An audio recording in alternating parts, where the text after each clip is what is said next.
And we're back here once again with another episode of the MSK show. And this is going to be episode 407. So I hope you guys had a great day and I hope you guys have a great rest of your week that is ahead of you. And in this episode of the MSK show, we have one topic for you guys, and that will be on Batman and Absolute Universe gave DC Comics a huge boost in 2025. So there was this Hollywood Reporter article that came out on their website where apparently DC Comics actually gave them some insider info on their comic book sales for 2025. As per, DC had a massive year in 2025 with their compact comic line, their DC's Finest line. You also had their, omnibus line doing very, very well. You also had the Absolute Universe coming and just dominating everything. We had a new Batman ongoing series start with Matt Fraction, who's well known for his Thor run and his Hawkeye run. Whether or not you like the guy, he is known for some things, but was he the right guy to put on Batman? I don't know. I read Batman issue 1 by Matt Fraction, and I was like, I didn't dislike it as much as Laps did, but I was like, for characters like Batman and Superman, I expect a lot. So even when I watched the James Gunn Superman movie that came out last year, the reason why I thought the Fantastic Four movie was better was because I feel like it was just a better overall structured movie. Because you feel like the James Gunn Superman movie suffers from kind of being kind of randomly all over the place sometimes with what it's trying to do. So just for anyone who doesn't know, Batman and Superman means so much to me. I look at them and I put them on just a whole different pedestal compared to other characters. So like Wolverine will be the same thing too. I love Wolverine. So whenever I'm seeing him do something in a comic book or a movie, he's got to be on a different level than the other guys. It's just what it is. As you guys know, I like Thor a lot. You guys can see I have a lot of Thor omnibuses over there. I like the character a lot. He's got to be on a different level for me, than other people do. But that's just me personally, So, it's no shocker that DC Comics had a huge year in 2025. I mean, literally, if you look at the ICV2 charts just for the they call it graphic novels. They shouldn't even call it graphic novels. Just call it collected editions or something like that. So if you look at the collected edition sales on ICV2 for DC just like the past month, domination everywhere. There was a collected edition from this other company there, and you had Ultimate Spider-Man Volume 1, Married with Children, which is still there because if you guys haven't actually read that, that is so damn good.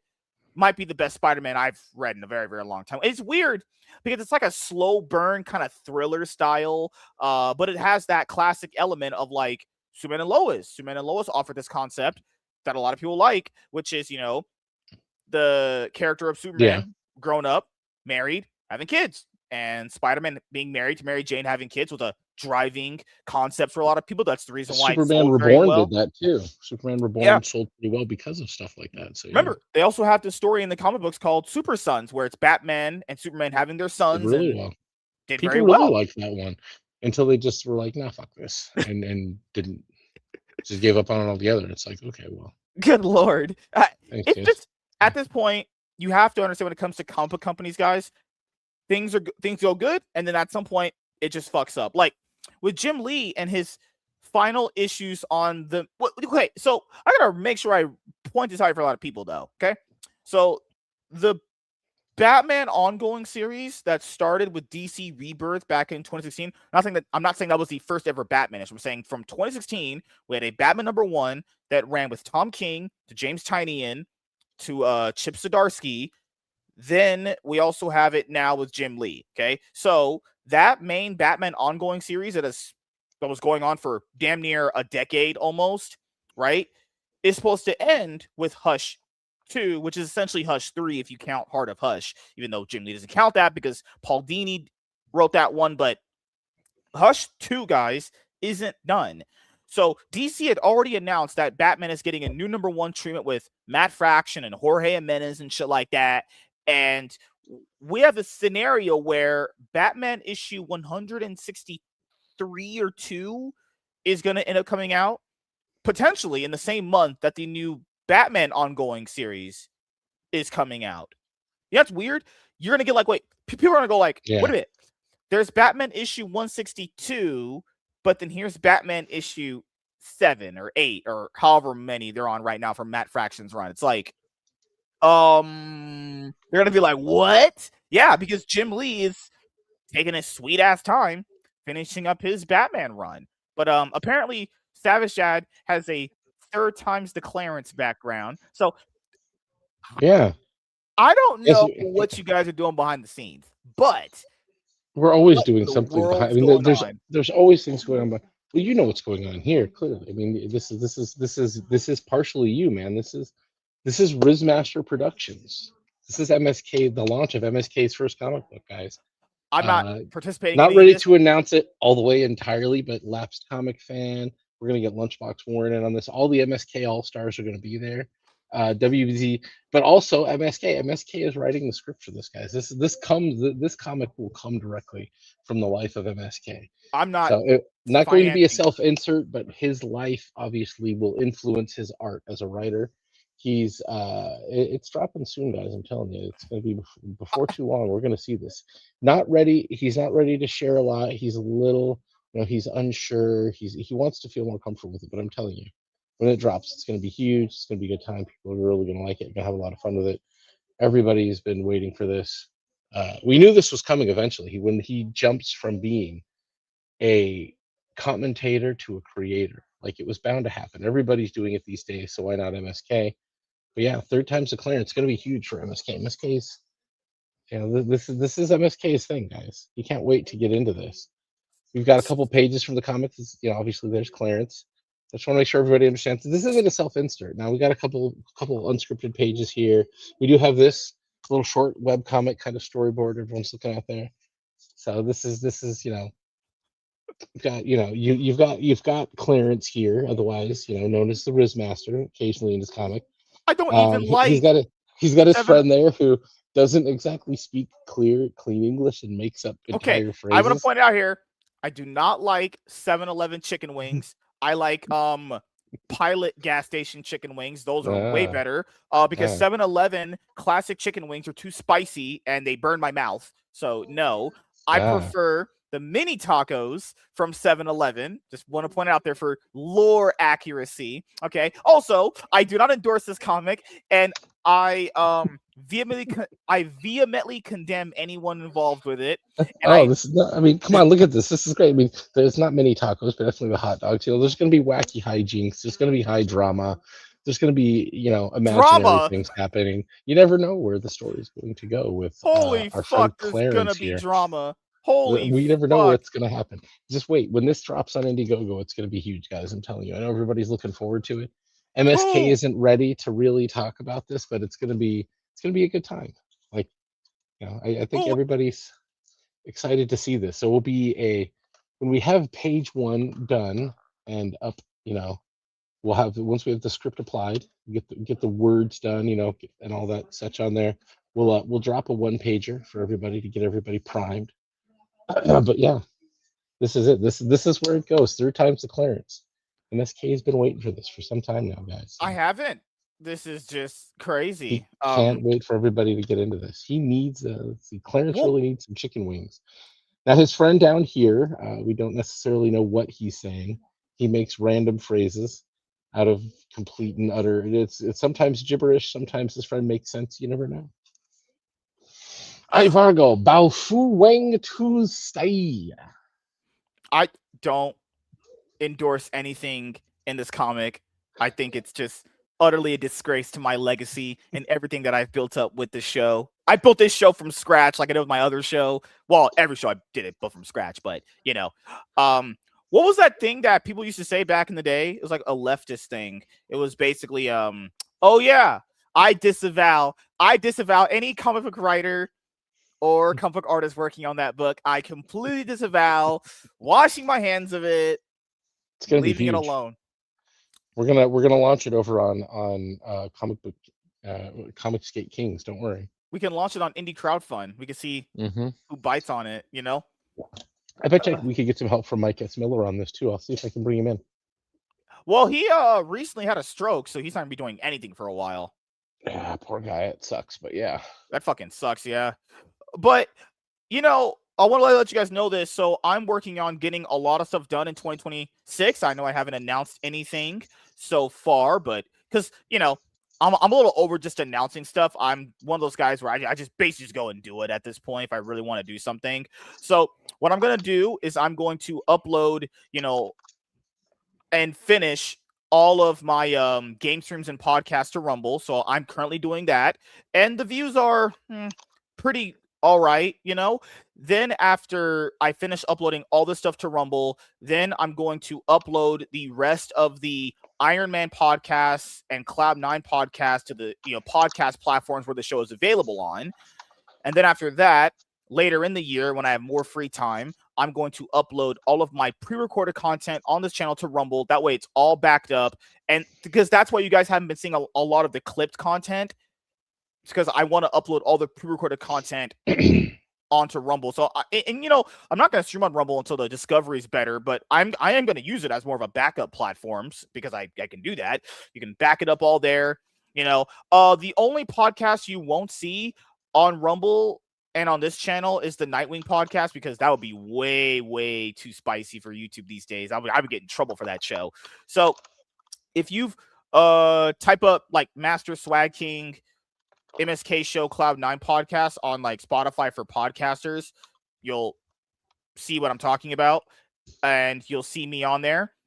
And I have my podcast watching order in the description. So, and keep in mind, you can always go to the very first page. So essentially, you have the Nightwing podcast, Cloud9 podcast, and Iron Man podcast, and then the MSK Show. I am going to work on uploading those episodes after the Iron Man podcast is finished, actually. But in continuity wise, the Cloud9 podcast started first. It's just basically now we have two podcasts. Cloud9 podcast is for esports and sports, and this one is for movies, TV show, anime, video games, comic books, manga, and all that other stuff. You have two shows, both for distinctive, different purposes. I'm not saying we can't talk about sports here. Like if Chaz is on here, we talk about sports, obviously, but it's just one of those things where it's good to have two different shows for that. And then I have the Spectacular MSK, which is the solo show that I do on my comic book channel that I haven't did in a while because it's very, very, very taxing, going over all the solicitations for new comic books and collected editions coming up every single week. But I will try to get this stuff done. I'm not promising anything, but it's just one of those like, god damn, I don't even know how many episodes I've even uploaded of my podcast. A lot. Let me see how many episodes have I actually did it overall, because like on the podcast platform, which is where I keep the shows, it'll give me an update on all the episodes I have. So let me see how many I actually have, because it would tell me. It would be way over 1,000 at this point. It'd have to be. Come on. It's not giving me anything. It's the website fucking bugged. What the hell? Maybe. But hey, could be. On this show, we're eventually going to hit 500 very, very soon. We're actually on our road to 500. So who would I invite on our 500 special? Could we get a reunion of me and Tiny but Fierce? Who knows? You should do it. I think you Miss 77.6, bring her back. I don't know about that one. That one is like that's like a straight up nuke dropped on Japan or some shit back in the day. I don't think that would go over well with anyone. Oh, honestly. Can we get James on? Let's get James. Ooh, yeah, that's when you guys hang the TV, unless Iron's going to come do that soon. Okay, let me see how many episodes the show has. So it's had 3,597 like streams and downloads. But it's not showing me how many episodes I've ever did. It's not showing that. It probably won't. Probably not. I have 28 followers. Jesus Christ. That's crazy out there, boys. It's crazy. But yeah, man, any other collected edition or comic book series you want to be reading in 2026? I'm reading currently the Jonathan Hickman Fantastic Four stuff, which has been really good. If at some point I have the money to do so, I would like to pick up Drunk 3PO's pirate book. A good pirate story. A good pirate story is always interesting. Dude, I can't even remember. I have plenty of stuff to read. I can't even Let's just see here. remember the last like comic book crowdfunded book I even backed. I think it was Yellow Flash's book. That's the one where I back. I don't even know if it was sent out. I'm pretty sure it was. I don't even know where it's even possibly at. I think it was Mighty Golden Patriot. That's the last one I backed. It was on Ripascend. And I think I backed that shit. It was that manga called Gabriel and the Guardians that they had on Ripascend. I backed that. Eric, like Ripaverse, the last book I bought was like I think Great War of Separation or Yaira issue 2. I've completely fallen behind on Ripaverse releases. Holy crap, I'm so far behind. I know they're gonna do a collection of all the Ripazines very, very soon, so that's cool. And it's not like I didn't like reviewing Eric's books or like talking about them. It's just like Marvel and DC started putting out a lot of really good collected editions as far as like compendiums and omnibuses, and I was like, one's got to give here. I love Eric, but one's got to give there. You know, guys, a lot of money to be putting into this stuff. So, yeah. Oh, if you guys are interested in reading some, Marvel comics, but you don't have a lot of money, Marvel did start a Marvel Premiere Collection, very similar to what DC compact comics are. These are a little bit more pricier, not a lot. So like DC's would be like $12 with tax. This would be like 18. Now keep in mind, when you're buying online, you can buy it also much cheaper as well. You can buy on Amazon or eBay or like thrift books or whatever it's called, or cheap graphic novels or organic price books, or that's called panel bound price books now, or whatever it's fucking called. You can get Daredevil Born Again, Black Panther, A Nation Under Our Feet, Captain America the Winter Soldier, Fantastic Four Solve Everything. This is the Jonathan Hickman run on the characters. So if you don't want to, I think his is, I'm pretty sure it had an omnibus treatment, but you can get it right now in the Premiere Collection. I know it's in trades too. You have Civil War, which is one of my favorite Marvel comic events ever. I love this fucking story.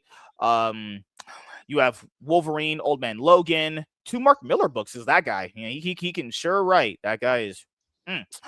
I did buy this one. Hawkeye, My Life as a Weapon. This is Matt Fraction's run on Hawkeye, where he introduces That's supposed to be pretty good. Then you also have Kate Bishop, Punisher. Welcome Back, Frank, by Garth Ennis. A lot of people have been asking for this. A lot of people have asking for this. Coming out March 11th, 2026. So this one will probably end up selling out. Given how much hype this story actually has, I could easily see this story selling out. But that's the only one. I don't know about DC. Okay, sorry, I can't scroll up on Amazon. That'll show my address. You can't be seeing that. DC Compact Comics. Let me see which ones are coming out, because I think we have a list of them. Let me see. I've bought in so many of these, and I'm glad they actually have a series on Amazon. Okay, so DC Compact Comics. There's definitely a lot more DC Compact Comics than Marvel Premiere Collections. The first wave, in the first wave, you had Watchmen, which sold very well. Batman: The Court of Owls sold very well. All-Star Superman which is supposed to be based off of James Gunn's Superman movie, which it's not, sold well. No one cared about Far Sector. Wonder Woman Earth 1. I don't think this one really got any traction, actually. Batman Hush still sells very well. I have the trade version of this. It's right there. I like this story a lot. I've read this story here, the Joker by Brian. This one was very good. It's like this gangster thriller. Oh, it's so good. The ending is just like, my fucking, I had a comic-gasm. I reviewed this with Anna's Gameland, and she liked it a lot too. I think this is very good. It's very, very. It's a short read too. Honestly, if you like Heath Ledger's Joker from The Dark Knight, I think this is the book for you. Also, if you're into more gritty storytelling and not like cape stuff, this is for you. Harley Quinn and Gotham City Sirens. I've not read that. American Vampire Book 1. I think this is Scott Snyder's big break in the comic industry. I did buy this, haven't read it yet, but Kingdom Come. I know a lot of people like that story. We have Deceased. I did buy that. That's the zombie. It's just the DC zombie one. I so burned out on zombies, dude. Superman Birthright, which is Mark Waid's kind of retelling of Superman's origin story. The Uh, Authority, I think the only reason why The Authority came out in a compact comic was because originally there was supposed to be a DCU movie based off these characters coming out right after Superman. I'm yep, pretty sure this is the movie that got put on the back burner. completely axed. Yeah. Because James Gunn said he had a movie that was greenlit, ready to go, but he felt like they didn't do a good enough job on it. I'm pretty sure this is that. So we have an Authority book out there.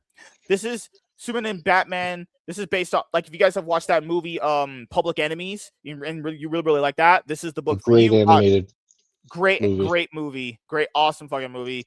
The late legendary Darwin Cook, the DC New Frontier. This guy got, oh my god, this story is an absolute edition. I'm pretty sure it has a hardcover version, and you have a compact version. You know, I never Wonder Woman Blood and Guts. That's also Brian Azzarello. I heard this is not as good as his Joker book, but I tried reading that. It's so weird because this is actually what Batman Arkham Asylum was loosely based on. I tried reading it. It just didn't. It's not your typical comic book. And by not your typical comic book, I mean, like, you played the Batman Arkham games, right? So remember, like, you would have these like tapes that would play, and then would play like the character getting interviewed. That's kind of what this would be.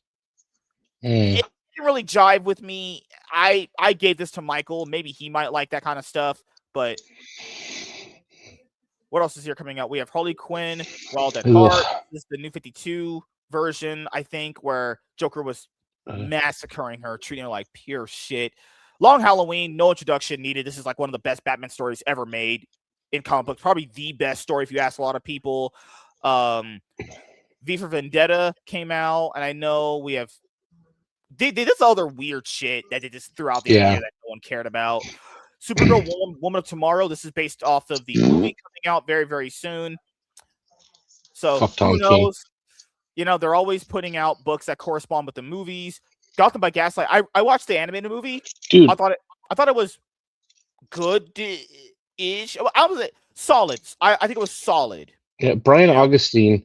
It's interesting. I believe he lives out here still because he worked at the comic book shop I frequented while I worked at ASU. He worked there. He would not always consistently, but he would come in and you'd see him there. I loved his book Crimson. He was very into vampires, which is kind Okay. of where Gotham by Gaslight comes from. But he did his own book with Humberto Ramos called Crimson. It was really good. Really, definitely Batman liked White the book a Knight. lot. This was Sean Murphy. I have a Batman Knight hardcover. I was reading like the first page of it one day, and I had to go to. I got called in for work. It was actually pretty good. I don't know if this is based on the same one because mine was it was Batman I don't know Silent. Sean Murphy. It was like Batman Silent Night or something like that. It started out really intriguing, honestly. But this one, the graphic novels for this sell very well, and I bought them myself. Nightwing leaping into the light. I'll be honest here. Go buy the hardcovers or the trades. I don't know why this needed a compact comic version this early on. Yeah, you can get the trades used. This is the one thing you'll find with some of the compact comics, especially if they do the basically a small story. Like it's weird. The $9 price point gets you the comic no matter what. And like, look at this next one here, Flash Rebirth for $9. You can find the trade of that because it wasn't very big. Like that's what's so Yeah. weird. They should really vary the price point because at $9 you're actually overpaying for Rebirth. You can find Rebirth for $5 at a used Yeah. bookstore. Eh, Like, well, yeah, and my thing about reprinting Leaping into the Light this early, guys, that book started in 2021 I don't for even know Tom Taylor.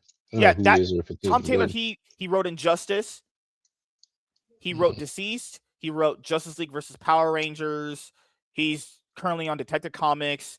He's the guy that did the little mini series of the Superman Superman's son kissing another dude.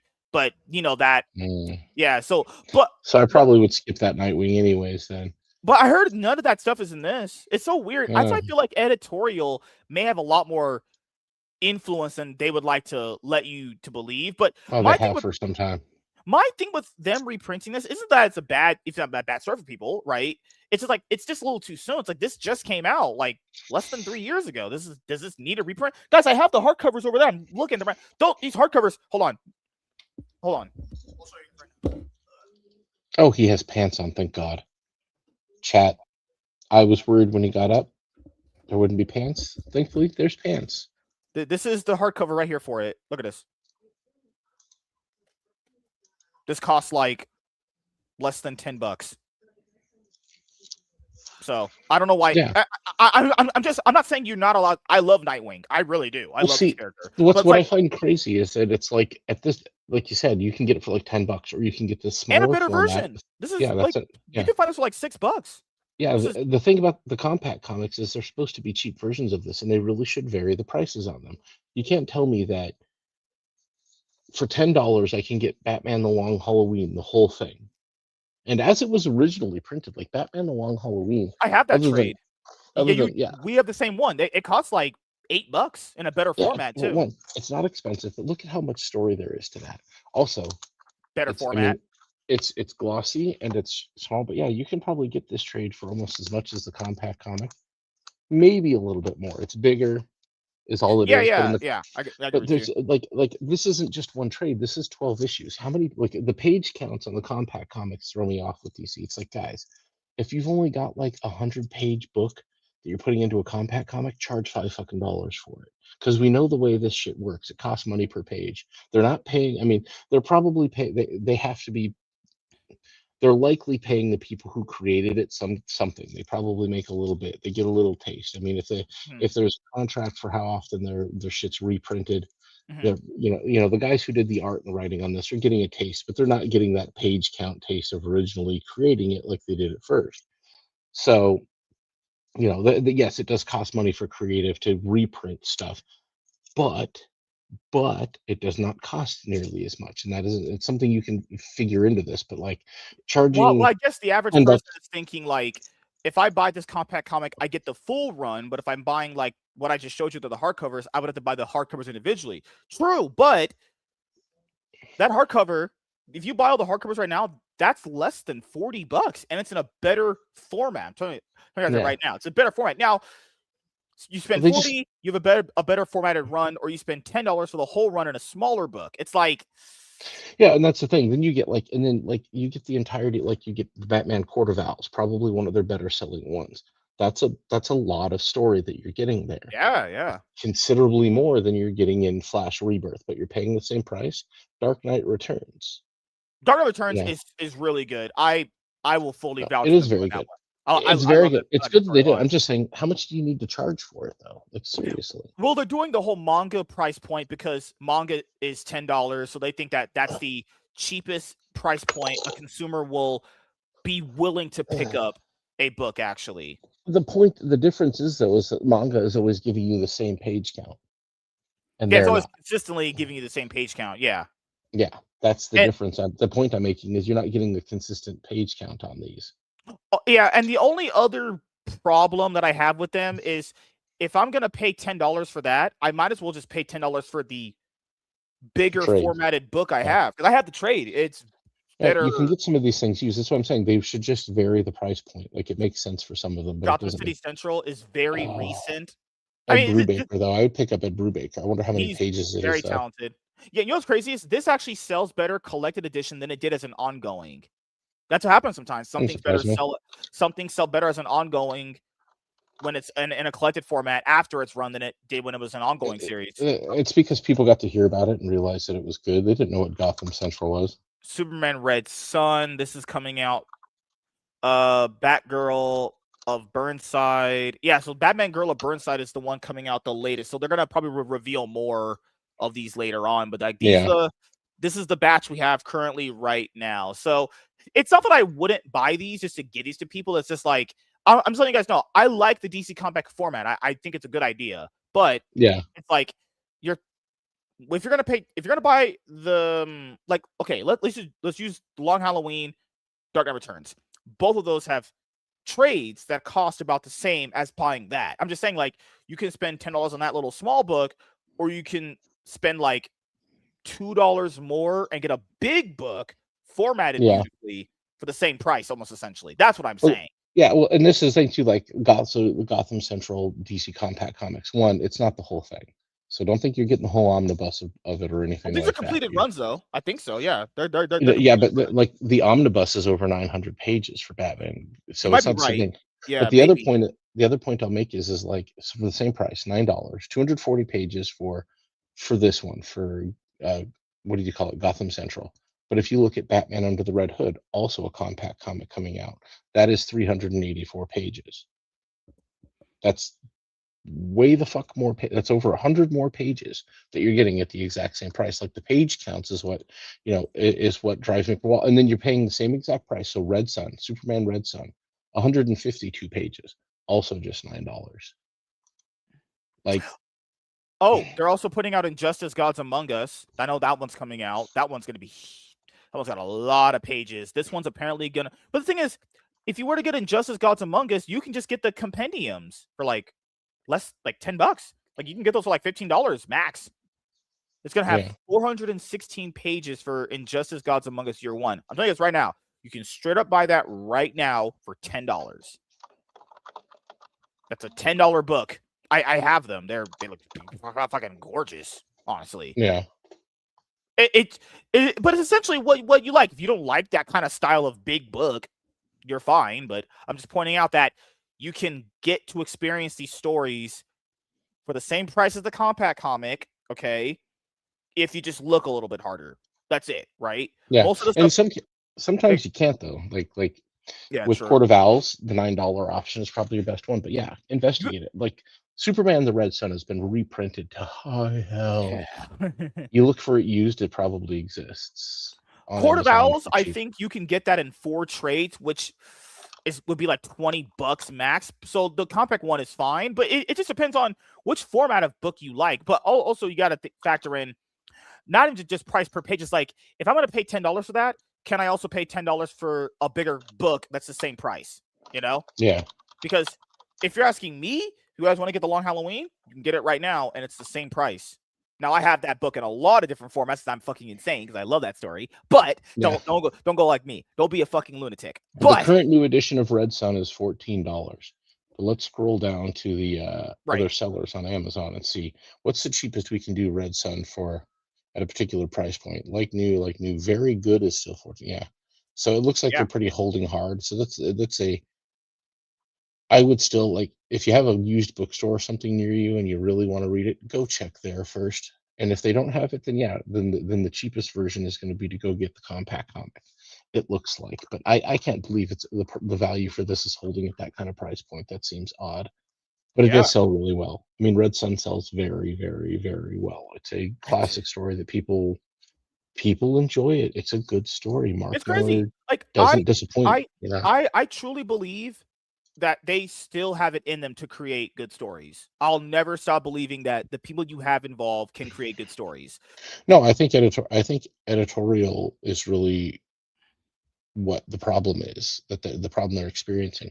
I think that plenty of these people could still do good stories. I mean, Mark Miller doesn't have this problem. He's still creating engaging stories that people are Yeah, reading in his own universe because he just doesn't. It isn't worth it to go back to the old way of doing things for him. yeah. Warren says the importance of compacts are the availability and price. That Yeah, and that is where compact comics win over what I just mentioned is just them being readily available as cheap as they are in that format makes people go, I'm buying that. Oh, yeah, dude, at my Walmart, I forgot to mention this to you. Maybe we might have the same book there. So I went to the magazine section. DC had this like, fuck. They had this like magazine style Batman book that had like a bunch of different Batman stories in it. Court of Owls #1 was in there, obviously, but it was called Batman and it was formatted like some big magazine book. It cost like $15. I was like, why is DC not promoting this more? This is a really cool idea. It's a really cool. It was cheap, just like a compact comic book. they're in convenience stores too. Like they're in Circle K again. I think they should just get some spinner racks or something for the stores, but they've been putting them in like They cardboard. did the Dollar Tree thing last The year that we cardboard. talked about too, Yeah, well, which I was never big. saw them in Dollar Tree, but it was the same I never thing, saw it either. just Yeah, at a Circle K, which is a convenience store but here. yeah, Yeah, so they have them in some Circle Ks, and it's a smart move. Like when it comes to putting comic books in places where It's important that they be if you want them to grow. The first time I ran into comic books and bought one myself, like my dad got them for me, but the times I bought comic books for myself, like I used to get Beavis and Butthead comic books from the Circle K because Mhm. they had them on a spinner rack.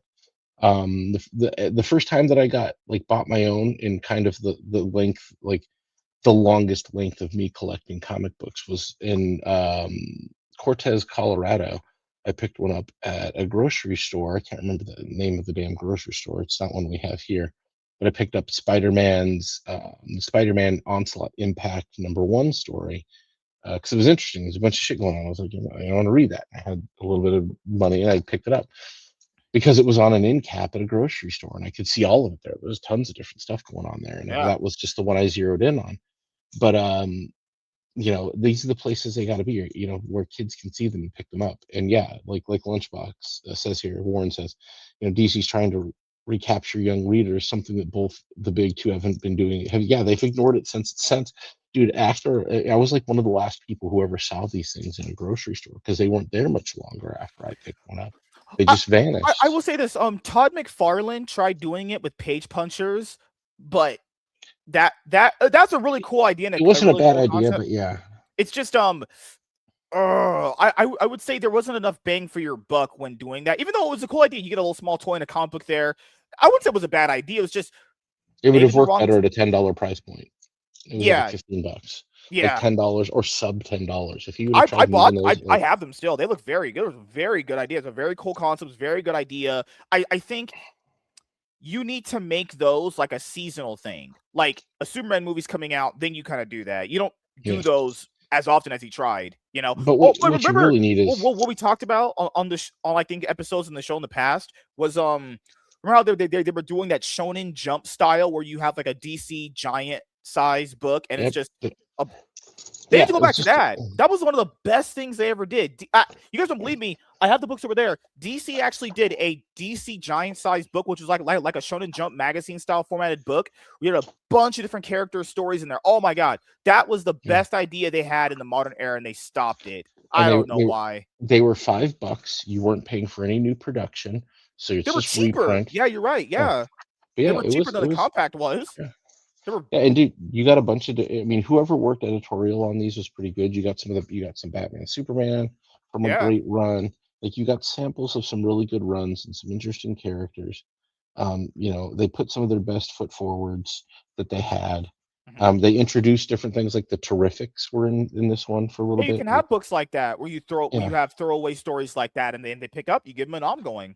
That's a yeah, thing that you they got to should look for that. do again because the Uh, concept it, of that book is mostly like, hey, have the big characters lead it, then throw in little smaller stuff like your Gotham City Central stories in there, and if they pick up, then you just go with them as ongoings. I don't know why that yeah, idea stopped. That's actually, in my opinion, their best idea they had in the last fucking 20 years. yeah. Well, I mean, and they abandoned it like they abandoned any other success that they happened to start having. Just I like can my tell you dad. right now, guys, when third time's the clearance drops, it's going to be MSK will not do this. The Mac All Stars will not let him do this. Don't worry. It's going to be consistency. Oh god. But yes, we're gonna get to our topic here in just a moment. Let me do the setting up for it.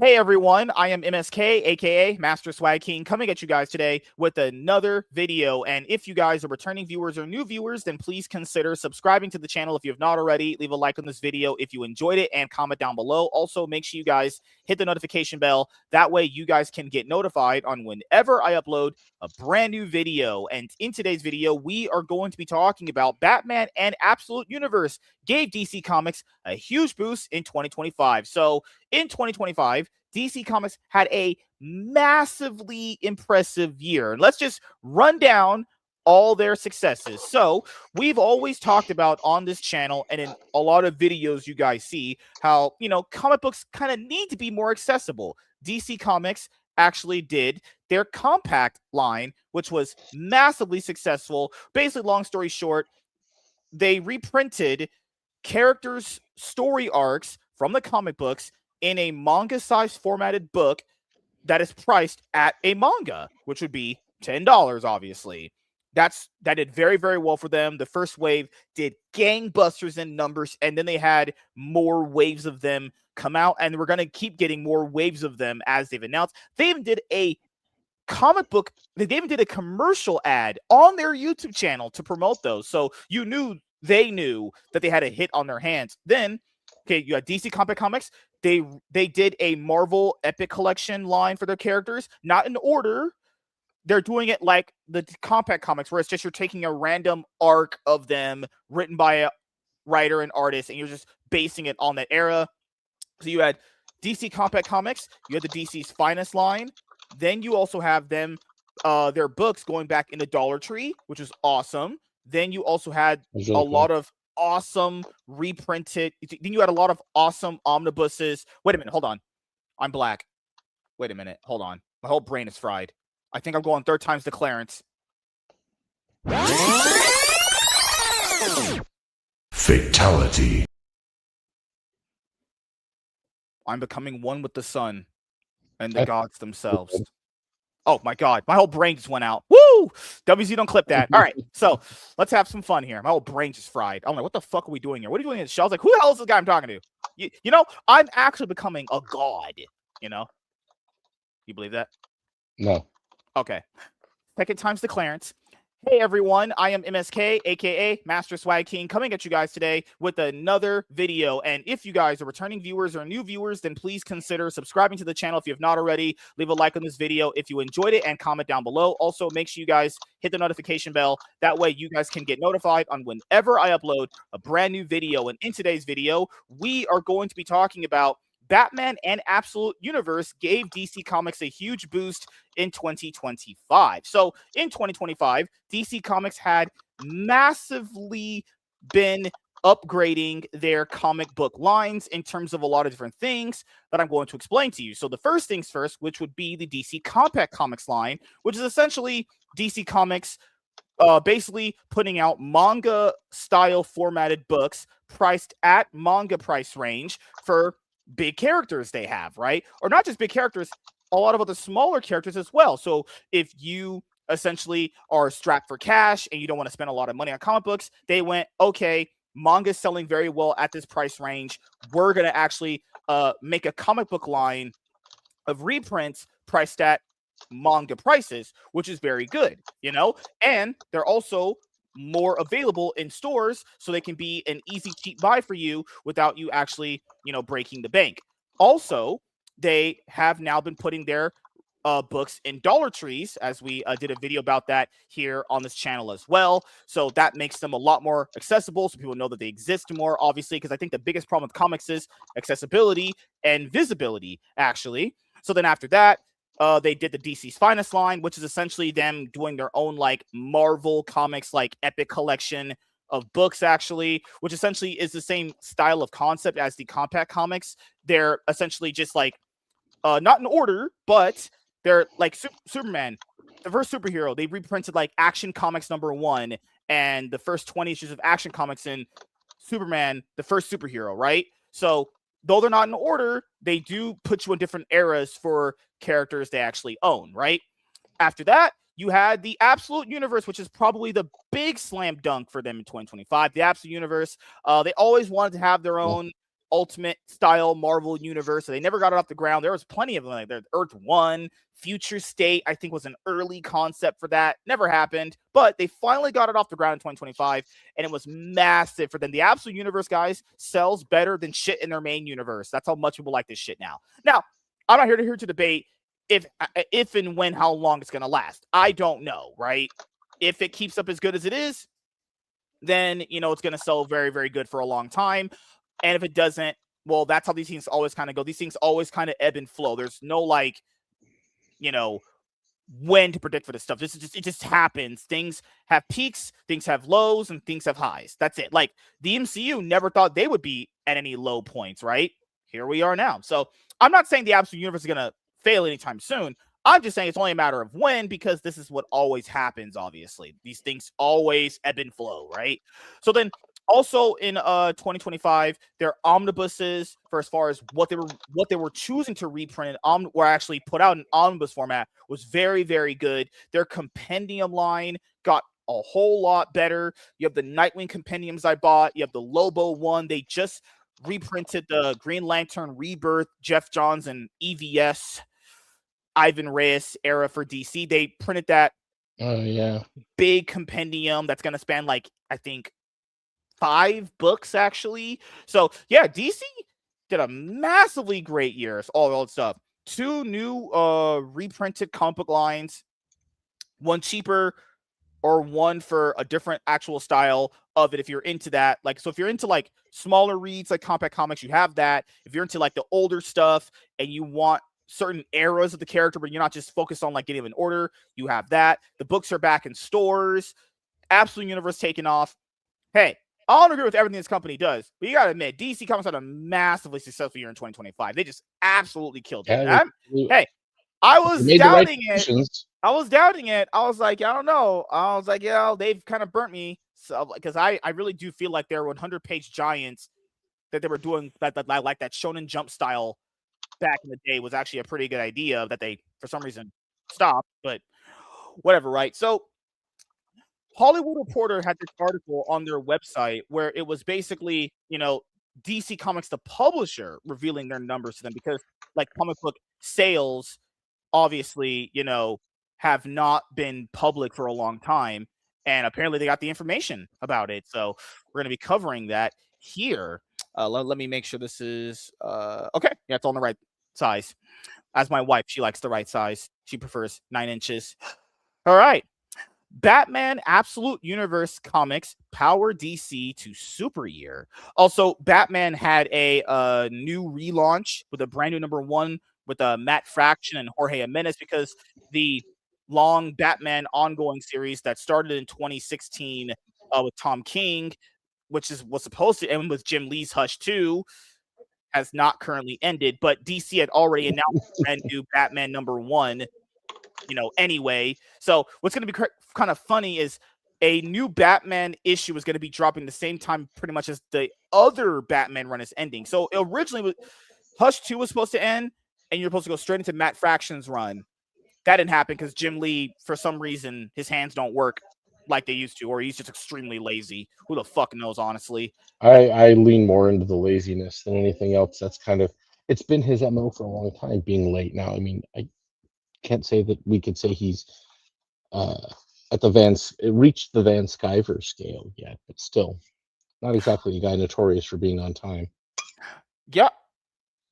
Okay, I think this is better. Oh, there we go. The publisher reveals sales numbers exclusively with the Hollywood Reporter, including some surprising statistics about Batman. So I know you guys always hear about the ICV2 charts and shit like that. The thing with the ICV2 charts is they do explicitly state they're not the most accurate, but it's just an overview of what they see always being bought, though. But for me, when it comes to those ICV2 charts, it's like, why would I not believe Batman sells very well? Batman sells very well. Spider-Man sells very well. Superman, to some degree, always will sell very well. And I know Rob Liefeld is like, but Youngblood #1 and #2 sold just as well. I'm like, I'm not saying you're lying, but, is Youngblood selling just as well as, like, the newest Batman #1 that just came out? I don't know, honestly. Yeah. So it was just days before Christmas, and although the House, not an executive, was stirring, not even what the hell? The hell kind of. I'm just like, what the hell? I'm just so perplexed. Who would write some stupid crap like that? Sorry, guys. It does on a Hollywood Reporter's website. It just goes blue when that happens. I'm just so flabbergasted at what the hell what the fuck was that? It sounded so stupid. They pay people to write this shit.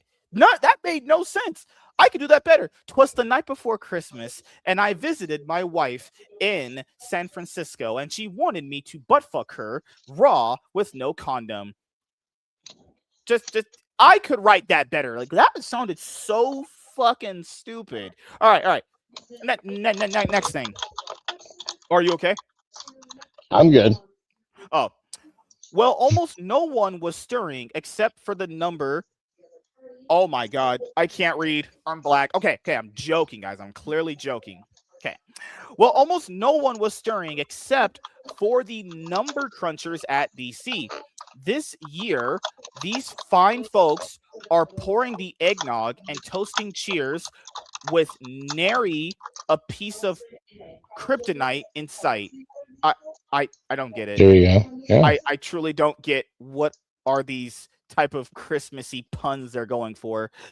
This is due to Burbank based DC having a banner year, maybe even one for the modern record books.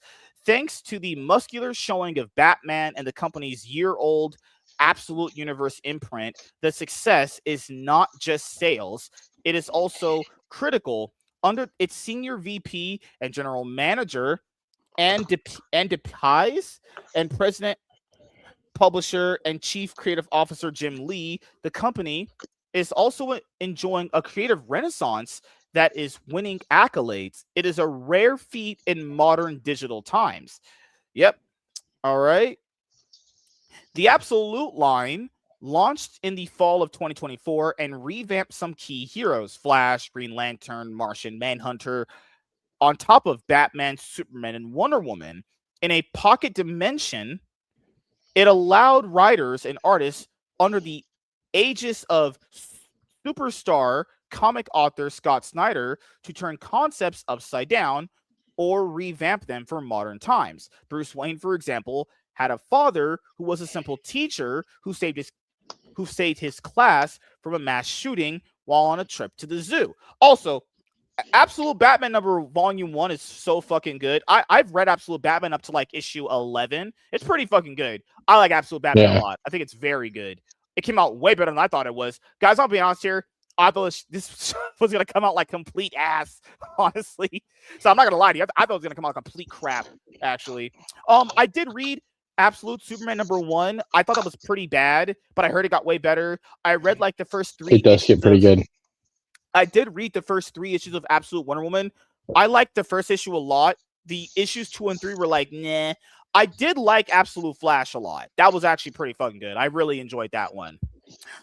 According to figures shared with The Hollywood Reporter, the Absolute Universe line of monthly comics has sold over 8.2 million units in total, not accounting for December sales. Absolute Batman, the flagship title, makes up around 35%, close to 3 million of that total. The first issue of Absolute Batman continues to sell well and is now in its 10th printing. Yeah, Absolute Batman number 1. If you picked up that first printing, you might as well sell that shit. That shit is worth like $500 right now.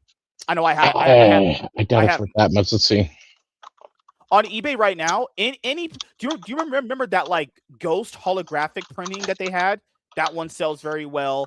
You can look at sold listings on eBay. Woo! Moving for 175 right now. Still, not that bad. Not quite 500, but yeah.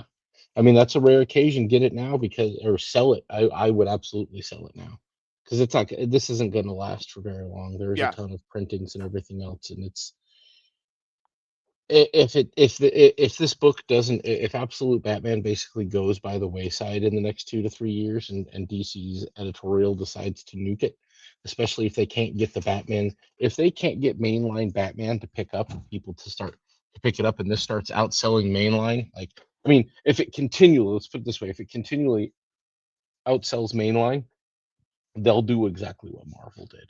Also, like, I would sell it now because we don't know the fate necessarily of DC Comics and where they'll be with all of the turmoil that's currently going on with them. So this book may get chopped. And yeah, then it won't. If this book gets chopped and the series doesn't continue, this value that you're seeing for it right now is not going to hold. Yeah, it'll be in the next 5 years. It'll be $50 if this series doesn't continue along with it.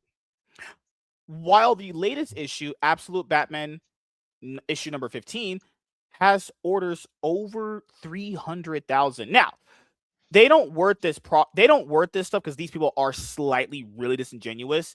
This is comic book store owners ordering this stuff, okay? Once you guys understand that. That's not people just walking into comic book shops and just buying that shit. This shit's already bought and paid for. This is how much they're buying per comic shop owners, because it is probably, I imagine, the best-selling new ongoing series for a lot of shops out there.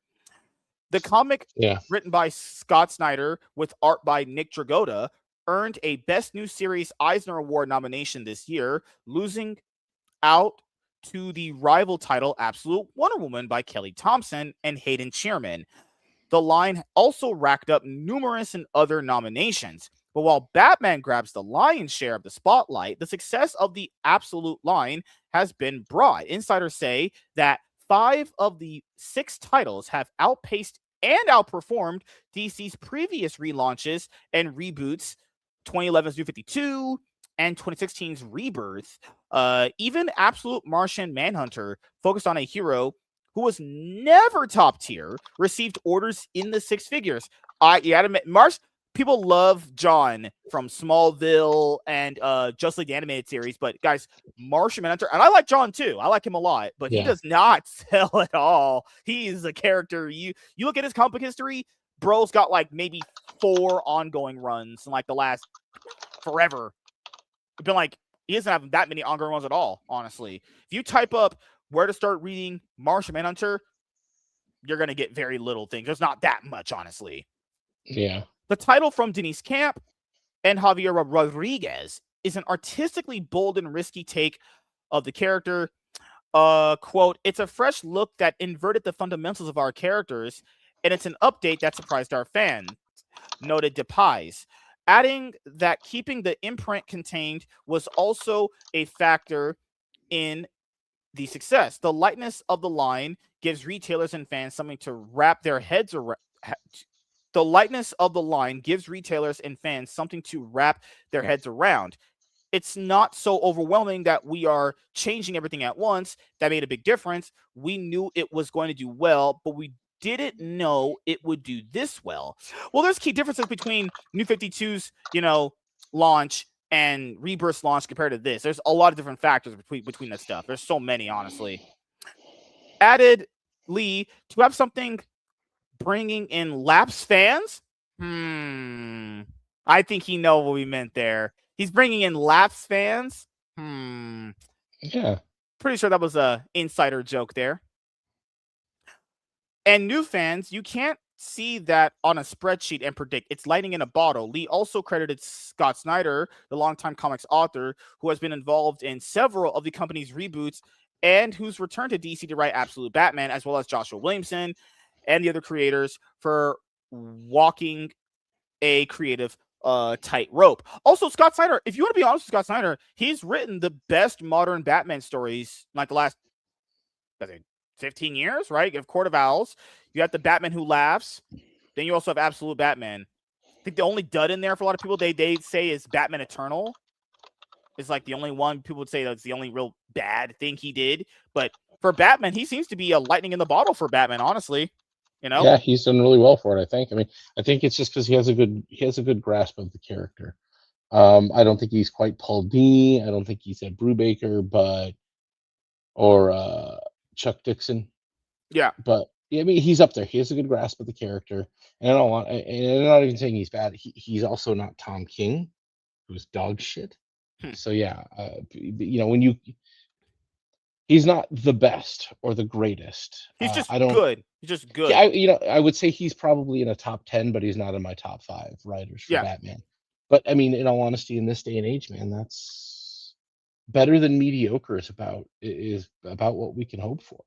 And to be fair, like Court of Owls is a great story. He wrote a great story there. Yeah. That is a great story. It's a great concept. It's very interesting. But yeah, I don't know. I'd have to read more of him, or I'd have to read something other than just Court of Owls that he's done. I do have some other things. I think I have his Justice League run. I'm not super familiar with a lot of his stuff. James Tynion. Yeah, he did that one too. Yeah. So I'm going to try to read some of that and see how much I can. That's just where I am with him for now. Court of Owls was really good, but I don't have enough of him to like. Yeah, to say where he belongs. Sometimes for writers, they have like that one good story in there. Everything else is just kind of just rather meh sometimes. If you change things too much, it's unrecognizable. Change it too little, then fans go, what was the point of it? Noted Lee. What they did struck a chord with the readership. They did the impossible. Batman remains by and far the company's most popular character, guarding the DC slate perched on high. For the company's top 5 titles were Bat related. September's Batman #1, a mainline relaunch of the Cape Crusader by writer Matt Fraction and artist Jorge Jimenez, has sold over 500,000 copies. Sales of first issues are almost always the highest of a title, but the book has continued to surprise and outperform expectations, with sales rising, not dropping, as the book swings along at a monthly clip. So my thing with Batman #1, this is not a bad book. I don't think it's a bad book at all, but I think it's just rather okay. I think for this kind of a relaunch, you put anybody on a Batman #1 relaunching it after that many issues of Batman, it's gonna sell well regardless, guys. It just is, Yeah. right? And Jorge You're just Jimenez's looking for art, new style. yeah, and Jorge Jimenez's art really does carry the book. I'm not saying this is for me. I thought it was just okay. For me personally, I read it. I thought it was just okay, you know. But in a social media posting, December 19th, Jimenez wrote, "Whoa, I've received some amazing news. Batman issue 5 has had more pre-orders than the previous issues. Batman issue 3 is having a second print, and Batman issue 2 is having a third print. Seriously, thank you all so much for your incredible support this year. One I'll never forget." Because you guys remember, this the mainline Batman run before we got to Matt Fractions was essentially, Tom King's run, James Tynion IV's run, Chip Zdarsky's run. Then you had what was supposed to end it off, which was Jim Lee's Hush 2. But that is now seeing so many delays and shit like that. But because Batman #1 was already supposed to come out when that ongoing run was going to end anyway. But now we're going to be at a point where Jim Lee's final Batman issues are going to come out and correspond with this. And it's going to be really weird. It's like issue 162 is going to come out when this is on issue 8 or something like that. And it's like, people are like, what the fuck? That's going to be so weird. That's just so cringe. While DC did not provide additional numbers, the company's top 5 titles also included Batman issue number 158, which we know sold very well, because that's Hush 2's first title, which featured the return of executive Lee to art duties, Absolute Batman number 15, Batman Deadpool, DC's intercompany venture with Marvel, combining the two popular characters.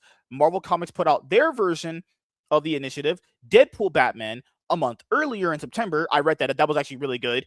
Also in the top 5 is DC KO #1, a miniseries centering on Battle Royale, featuring many of the company's heroes, including, of course, Batman. Most of the titles were published this past fall. Oh, yeah, I want to mention this as well. They also did DC Knockout. Also, Batman's not even in Knockout. They put him in his another little mini event for him called DC Night Fight, actually. So, yeah, I haven't read the Batman Deadpool company crossover. I did read Deadpool Batman. I thought it was good. There was a few little issues here and there I had with it, but overall I thought it was actually pretty good. DC has also found success in finding ways to attract. DC has also found success in finding ways to attract readers using non-traditional formats and settings. Its line of compact comics, paperback collections of key stories or creative runs is such a hit that other publishers have emulated the format.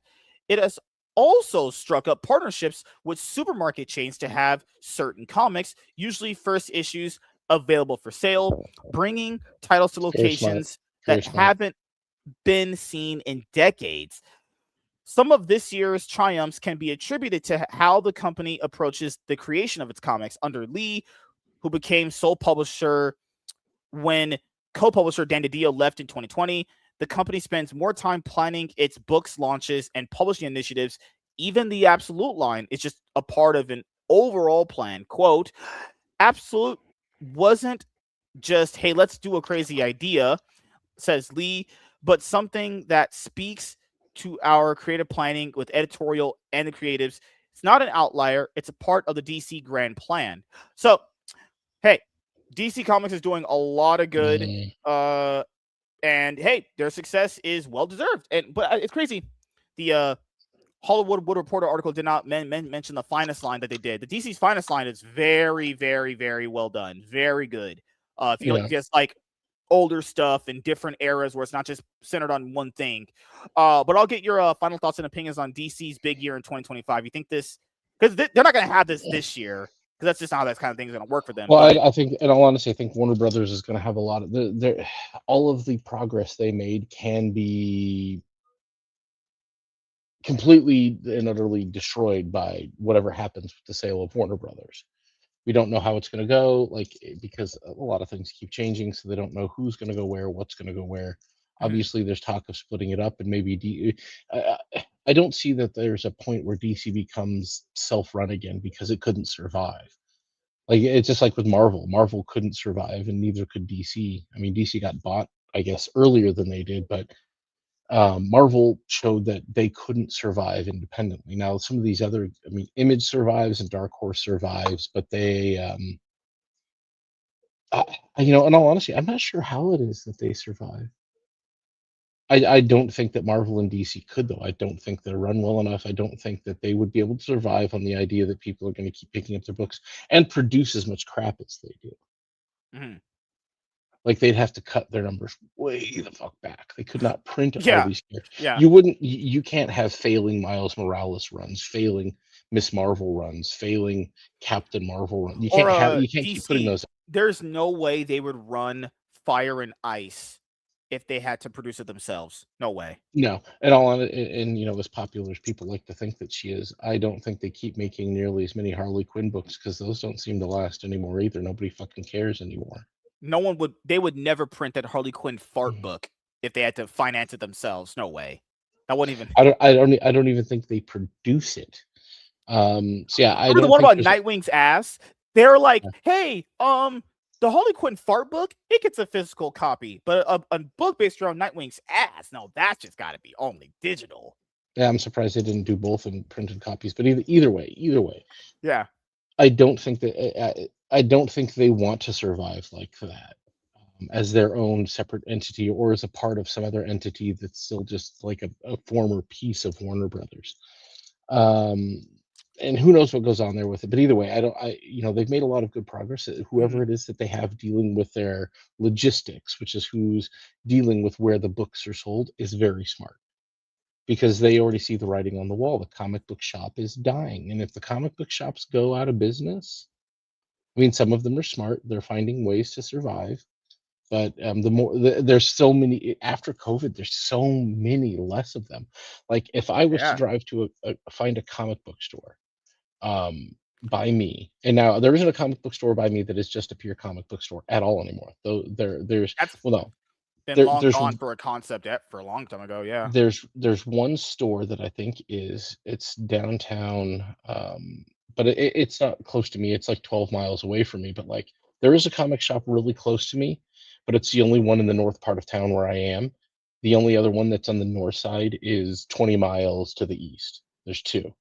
But if I go south, there's the one that is just a comic book shop. Weirdly enough, I don't know how they do. I've never been there and saw people in the store, but I'm sure on the weekends maybe they do. They don't even have Magic. They didn't have any game stuff. Most of the other comic book stores, they have game shit. It's Magic cards and Pokemon, Yu-Gi-Oh. Now they're selling toys. They're selling retro games. Like, they're a menagerie of stuff of member berries stores anymore. That's how they survive, though. But there aren't enough of them. So many of them have closed out. Like, you can't. You've got to drive 20 miles. Potentially, depending on the part of town you're in, to hit a comic book shop. Even in a city as big as Phoenix, like, there's certain parts of town where, like, if you live out on the far, like, southwest side, there's no real comic shops out there. You got to drive a while. You got to drive into the one, actually. I think the closest one out from out that way is the one that's just a comic book store. So maybe they get people from the far west side. But yeah, there's not a lot of them. So they got to. I mean, if they want to sell these things, they want to move numbers. And yeah, like Warren said, if you want to capture future generations, they've got to be in stores. They've got to be in places where kids are going to see them. Otherwise, you're just selling to the last generation of people that'll be buying. Yeah.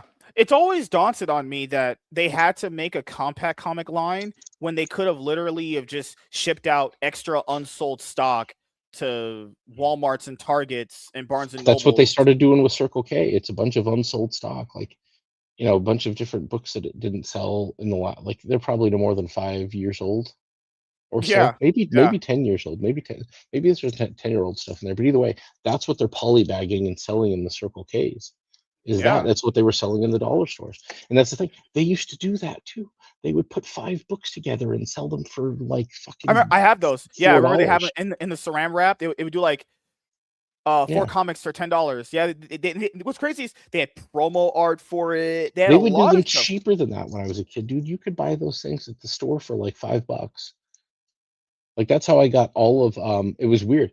A great story actually, Daredevil: A Man Without Fear, written by Frank Miller, drawn by John Romita Jr. Hmm. Fucking a retelling of Daredevil's origin story.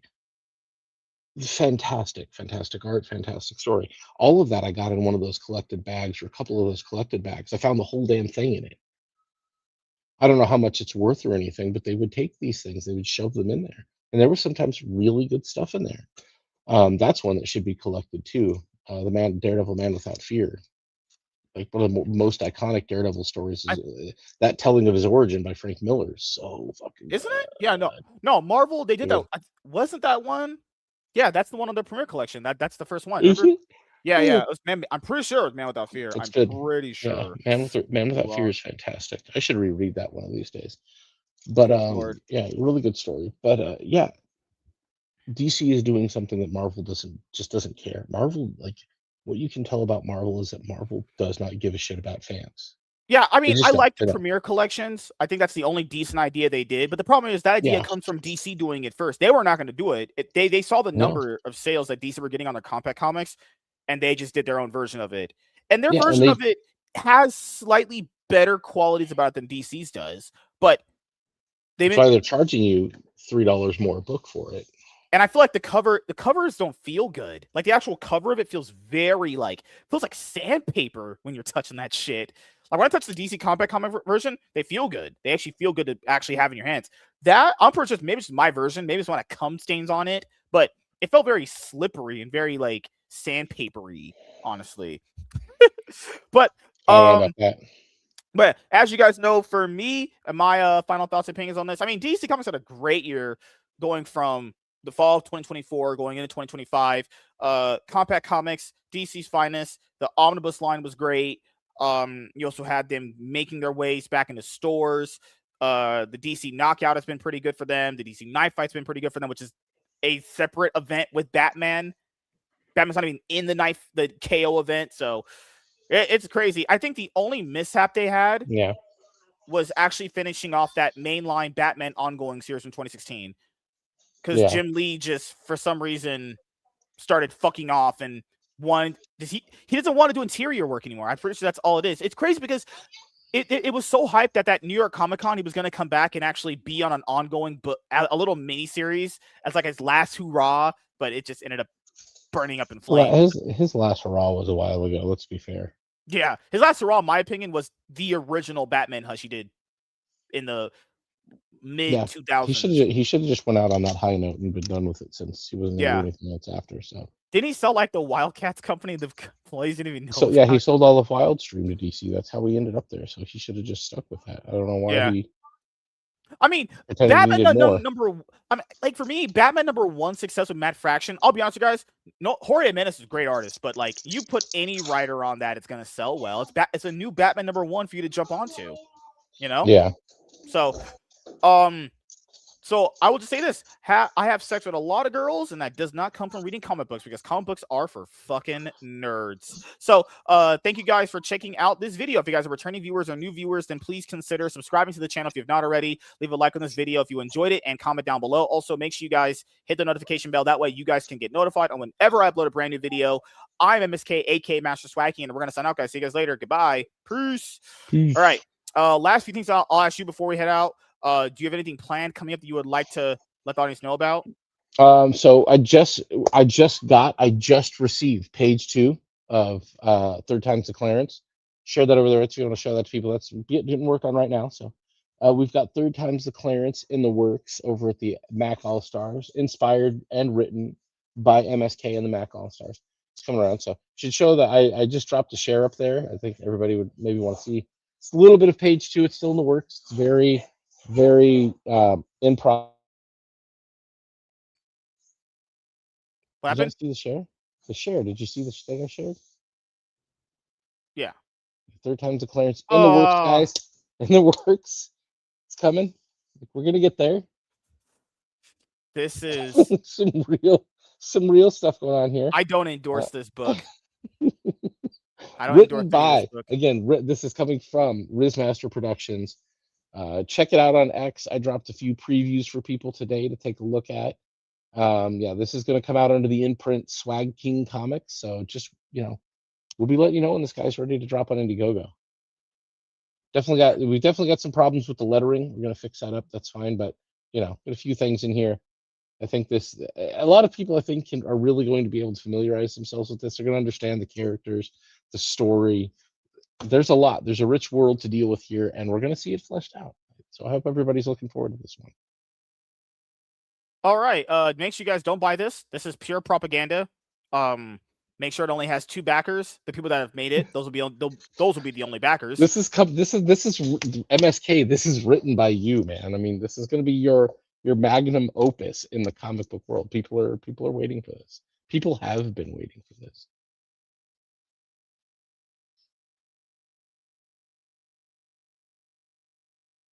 For me, what I plan coming up? I have a 1-on-1 coming up at like 5 p.m. PST my time, and then I'm going to be doing a Cloud9 podcast, hopefully with Chaz tonight.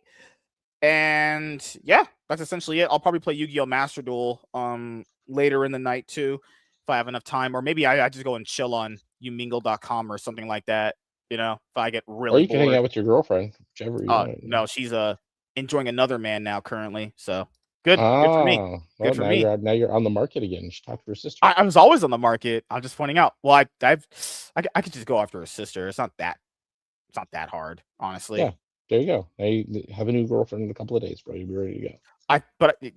Some people ask me, wouldn't it be kind of weird if you just banged her sister? And like, no, I wouldn't give. I don't give a fuck about that. What would I care about that? This kind of thing. Yeah. But just want to let you guys know, we're on our road to 500, and Nate last night, his internet just froze out. That'll be the only episode where I end an episode where it's just me. It's just I ended by myself, and not someone else here, because his internet just took a fat shit toward the literal end of the episode. But the episode was fine. I'm not deleting or anything. It was good. But okay, just to let you guys know, I'm gonna be working on uploading my game streams and podcasts to Rumble. I'm going to be working on uploading the rest of my podcast episodes that I need to get done with on the podcast platforms. Then after that, I'm going to work on uploading all the pre-recorded content I've done on this channel to Rumble, because I'm not really going to stream on Rumble until discoverability is better.